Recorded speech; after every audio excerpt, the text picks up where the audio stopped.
বাংলার ১৪৩২ বঙ্গাব্দের মাঘ মাসের শুক্লপক্ষের এই প্রথম পূর্ণিমা, যাহা মাঘী পূর্ণিমা নামে পরিচিত। এই পূর্ণিমার দিন গৃহবধূরা গঙ্গা স্নান করে এই সত্যনারায়ণের ব্রত পালন করে। বলা হয় এই দিন সত্যনারায়ণের পুজো করিলে ঠাকুর স্বয়ং বাড়িতে বিরাজ করেন এবং বাড়ির সুখ সমৃদ্ধি বজায় রাখেন। এই দিন ঠাকুরকে বিভিন্ন ভোগ, অন্ন, পরমান্ন প্রভৃতি নিবেদন করা হয়।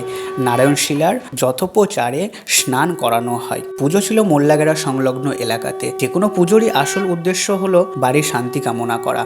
ইনারাও এই পূর্ণিমার দিন সত্যনারায়ণ ঠাকুরকে ভোগ দেন।